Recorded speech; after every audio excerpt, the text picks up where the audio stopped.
வணக்கம் நேயர்களே, ஸ்ரீ குபேரன் டிவி நேயர்கள் சொன்ன அன்பு வணக்கங்கள். இப்போ நம்ம பார்க்க போகிறது வார ராசி பலன் 19லேருந்து 25 வரை எப்படி இருக்க போகுது. எப்போதும் சொல்கிறது தான், எப்போதுமே இந்த லக்னத்துக்கு பார்க்க தான் ரொம்ப பர்ஃபெக்டாக இருக்கும் ராசிக்கு பார்க்கறத விட. உதாரணத்துக்கு சொல்ல போனோம்னா மகர லக்னம் ரிச்சிக ராசினா மகர ராசிக்கான பலன்களை பாருங்கள், அது வந்து ரொம்ப பர்ஃபெக்டாக இருக்கும். அதே மாதிரி உங்களுக்கு ஜாதக ரீதியாக என்ன தசா புத்தி அந்தரங்கள் இருக்கோ ஸோ அதை நோட் பண்ணிவிட்டு அதையும் வந்து சேர்த்து வச்சு பார்க்கும்போது வந்து பர்ஃபெக்டாக உட்காருன்றது தான் உண்மையான விஷயம். இந்த வீடியோட எண்டில் டிப் ஆஃப் த வீக் இருக்குது, மறக்காமல் பாருங்கள். கடகராசி. கடகராசிக்கு வந்து பார்த்திங்கன்னா உங்களுக்கு ராசியிலே வந்து செவ்வாய் சுக்கிரன் இருக்கிறது வந்து பார்த்திங்கன்னா கொஞ்சம் மனசில் வந்து தேவையில்லாத ஒரு கலக்கங்கள், ஒரு ஸ்க்ராட்சுன்னு சொல்லுவோம். எவனாச்சும் ஒருத்தர் ஏதாவது பேசி விட்டுவோம், அவனை நினச்சிட்டு புலம்பிக்கிட்டே இருப்போம். ஸோ இந்த மாதிரி விஷயங்கள்லாம் நடக்கும், கொஞ்சம் பார்த்து நடந்துக்கணும். இதே நேரத்தில் வந்து பாதகாதிபதியும் ராசியிலே வரும்போது பெரிய லாபங்களை நினச்சி ஏதோ ஒன்று செய்ய போக அது வந்து ஏடாவடமாக வந்து நிற்கிறதுக்கான வாய்ப்பு கொஞ்சம் பார்த்து பண்ணணும். மூத்த சகோதரர் உங்கள் வீடு தேடி வந்து உங்களை திட்டிட்டு போகிறதுக்கான வாய்ப்பு யோகங்கள் இருக்கிறனால கொஞ்சம் பார்த்து நடந்துக்கு அவர்கிட்ட. ஸோ அது கொஞ்சம் பார்த்து நடக்கணும். மற்றபடி வந்து வீடு சம்மந்தமான விஷயங்கள், சொத்து சம்மந்தமான விஷயம் கொஞ்சம் ஜாகிரதையாகணும். ஏன்னா 4ஆம் அதிபதி செவ்வாயோட நீச்சமாக இருக்கும்போது கொஞ்சம் அந்த மாதிரி விஷயங்கள் இருக்கும்.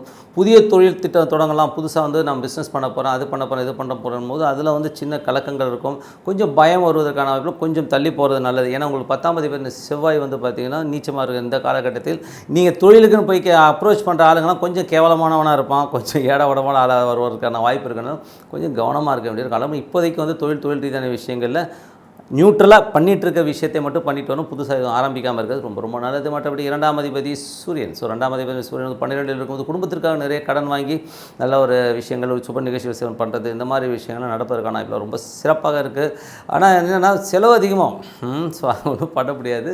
மற்றபடி 3ஆம் அதிபதியான புதன் வந்து உங்களுக்கு 11 இருக்கும்போது நல்ல ஒரு உல்லாசமாகவும் சந்தோஷமாகவும் இருப்பீங்க. புரியும்னு நினைக்கிறேன் எந்த மாதிரி உல்லாசம்னு. ஸோ ஜாலியாக இருங்க. 3-11 காமத்திரிகோணம். ஸோ காமத்திரிகோணம் வந்து 3ஆம் அதிபதி 11 இருக்கும்போது நல்ல ஒரு ஜாலியான ஒரு இல்வாழ்க்கைன்னு சொல்லிடுவோம், எதுவாம்பு. ஸோ அந்த மாதிரி ஜாலியாக இருக்கிறதுக்கான வாய்ப்புலாம் நிறைய இருக்குது. 4ஆம் அதிபதியான சுக்கிரன்.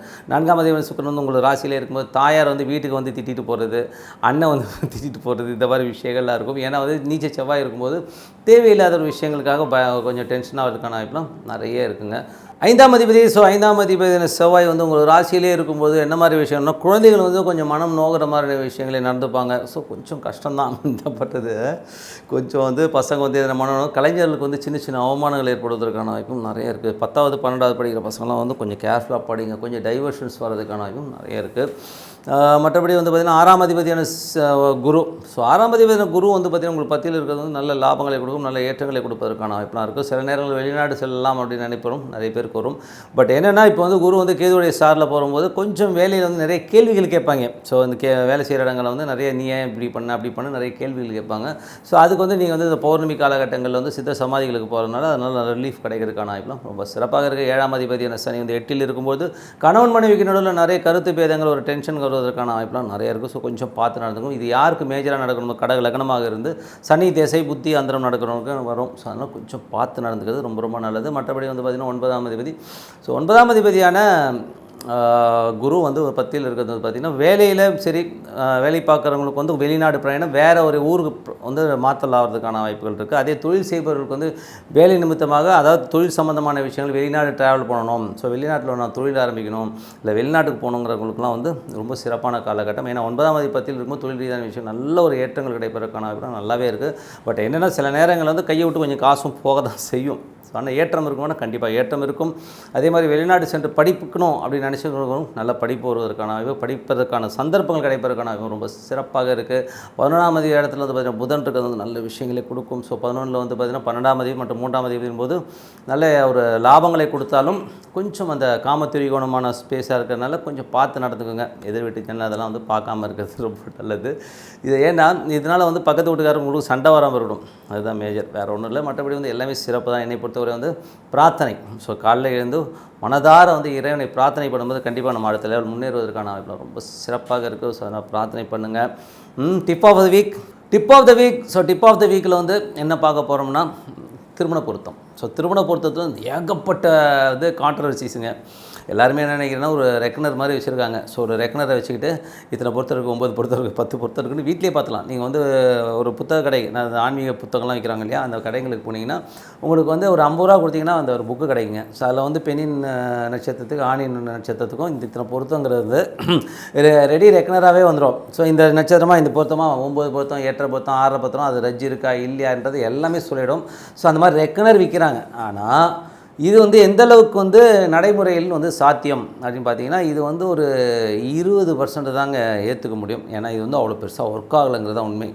இதில் வந்து எது மேஜராக ஒர்க் ஆகும் பார்த்திங்கன்னா, கிரக பொருத்தங்கள் தான் ரொம்ப மெயினுங்க. ஸோ இவருடைய ஆணுடைய ஜாதகத்தையும் பெண்ணுடைய ஜாதகத்தையும் பக்கத்தில் வச்சு பார்த்து இதில் வந்து எது எதெல்லாம் ஒத்து போகுதுங்கிறத வந்து மேஜராக பார்க்கணும். அதே மாதிரி 2 பேருடைய தசாபுக்திகள், ஸோ 2 பேருடைய தசாபுக்திகள் வந்து கொஞ்சம் பார்த்து தான் கல்யாணம் பண்ணணும். ஏன்னா வந்து சில நேரங்கள் என்ன ஆகிடும்னா, சிலருடைய ஜாதகங்களில் வந்து நெகட்டிவிட்டி அதிகமாக இருக்கும். ஸோ கணவன் மனைவியுடைய அந்த ஒரு ஆணுக்கும் பெண்ணுக்குமே நெகட்டிவிட்டி ஜாஸ்தி இருக்கும்.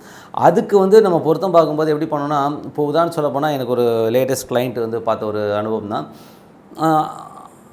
ஒர்க் ஆகாது, அந்த பையனுக்கும் அந்த பொண்ணுக்கும் வந்து வேறு எந்த பொண்ணை கல்யாணம் பண்ணாலும் ஒர்க் ஆகாதுங்கிற ஒரு கண்டிஷனில் ஒரு ஜாதகம் இருந்துச்சு வச்சுப்போமே. இந்த பையன் வந்து திருமண வாழ்க்கை நெக்ஸ்ட் லெவலில் போகும்போது கண்டிப்பாக வந்து ஒரு பிரச்சனையை உருவாக்க போகுது. ஆனால் அந்த பிரச்சனையில் வந்து அந்த பொண்ணு வந்து விட்டு போகக்கூடாதுங்கிற ஒரு லாக் வைக்கணும் இல்லையா. ஸோ அதுக்கு என்ன பண்ணலாம்னும் போது என்றைக்குமே இந்த வக்ரகிரகம் வந்து ரொம்ப சூப்பராக ஒர்க் ஆகுங்க. இது வந்து சும்மா ஒரு சின்ன உதாரணத்துக்கு தான் சொல்கிறேன். அப்போ பார்த்திங்கன்னா ஒரு ராகுங்கிற ஒரு பிளானட் இருக்குது. அப்போ அங்கே வந்து இந்த குரு வந்து வக்ரகிரகம், ஸோ வக்கரமான குருவும் ராகுவும் வந்து இணைஞ்சு ஒரு திசை நடத்தும் போது அவங்க அந்த வக்ரகம் வந்து சிறப்பான பலன்களை கொடுத்துருங்க. ஸோ அந்த 16 ஆண்டுகள் வந்து அவங்க பிரியவே மாட்டாங்க. ஒரு அந்யோன்யத்தையும் சந்தோஷத்தையும் கண்டிப்பாக அள்ளி கொடுக்கும். இந்த மாதிரி பொருத்தத்தை தான் நான் உதாரணத்துக்கு சொல்கிறேன். அதேமாதிரி குரு செவ்வாய், சுக்கிரன் செவ்வாய், இந்த மாதிரி விஷயங்களும் வந்து நல்ல மன பொருத்தத்தையும், சுக்கிரன் செவ்வாய்ங்கிறது வந்து உடல் ரீதியான உறவுகளுக்கு ரொம்ப சூப்பராக இருக்கும். ஸோ அது வந்து பார்த்திங்கன்னா அந்த உறவு முறையில் வந்து ரொம்ப ஸ்ட்ராங் பண்ணும். அதே மாதிரி குரு செவ்வாய் வந்து பார்த்திங்கன்னா நல்ல அந்யோன்யத்தை கொடுத்துரும். ஒரு பூர்வீகத்தில் வந்து நம்ம வந்து பழகினது, வாழ்ந்த மாதிரியான ஒரு அனுபவங்களை வந்து குரு செவ்வாய் கொடுக்கும். இதெல்லாம் வந்து ப்ராக்டிக்கலாக பாசிபிளா சார்? சில பேர் கேட்பாங்க, சார் இதெல்லாம் ப்ராக்டிக்கலாக பாசிபிள் சார். ஏன்னா வந்து இது வந்து நாங்கள் நடைமுறையில் வந்து நிறைய ஜாதகங்கள் பார்த்து நாங்கள் அனுபவத்தில் தான் சொல்கிறோம். இதில் வந்து குரு செவ்வாய் இருந்ததுன்னா எப்படி இருக்கும், சுக்கிரன் செவ்வாயெலாம் இருந்ததுன்னா திருமண வாழ்க்கைனா என்ன சார்? திருமண வாழ்க்கைனா இப்போல்லாம் வந்து எல்லாரும் என்ன பண்ணுறோம், பேலன்ஸ் ஷீட் மாதிரி பார்த்து இந்த பொண்ணு இவ்வளோ சம்பாதிக்கும், நான் இவ்வளோ சம்பாதிக்கிறேன், இவனுக்கு இவ்வளோ சொத்து இருக்குது, இவ்வளோ கார் இருக்குது, பங்களா இருக்குது, இவ்வளோ வருமானம் இருக்குது, இப்படி பார்க்குறீங்க. நான் அது பார்க்குறதே இல்லை சார். ஏன் தெரியுங்களா? திருமணங்கிறது வந்து இதெல்லாம் தாண்டி பணம் வரும் போகும், எல்லாம் வந்து நெக்ஸ்ட் லெவல் சார். ஏன்னா உடம்புன்ற ஒரு ஏரில் போயிட்டுருக்கு. சும்மா ஏதாச்சும் ஒன்றாச்சுன்னா புஷ்ஷுன்னு போயிடும், அவ்வளோதான், முடிஞ்சு போச்சு. அதனால் நான் என்ன சொல்கிறேன்னா, திருமண உறவு என்னை பொறுத்தவரை இப்போ வந்து ஒரு கணவன் வந்து ஆஃபீஸ் போகிறார். ஆஃபீஸ் போயிட்டு அவர் வீட்டுக்கு வரும்போது மனைவியை நம்ம எப்போ பார்க்க போகிறோம் அப்படிங்கிற ஒரு ஊந்துதலோடு வரணும். நான் சொல்கிறது காமம் சார்ந்து இல்லை, நல்லா புரிஞ்சுக்கணும், ஓகேங்களா? மனைவியை எப்போ பார்க்கணும், அந்த ஒய்ஃப்க்கும் கணவனோட எப்போ வருவார் அந்த லவ் அண்ட் அஃபெக்ஷன் இருக்குது பார்த்தீங்களா, அதுதாங்க திருமண உறவு. இது வந்து 1 வருஷம் 2 வருஷம் இல்லை, கிட்டத்தட்ட வந்து அவங்க வாழ போகிற அந்த 40 ஆண்டுகள், ஒரு 25 வயசுனா கூட ஒரு 65-70 வயசு வர அந்த பாண்டேஜ் கொண்டு வரும் பார்த்தீங்களா, அதுதாங்க. அதை கொண்டு வரணுங்கிறது தான் நம்ம திருமண பொருத்தமே பார்க்குறோம்.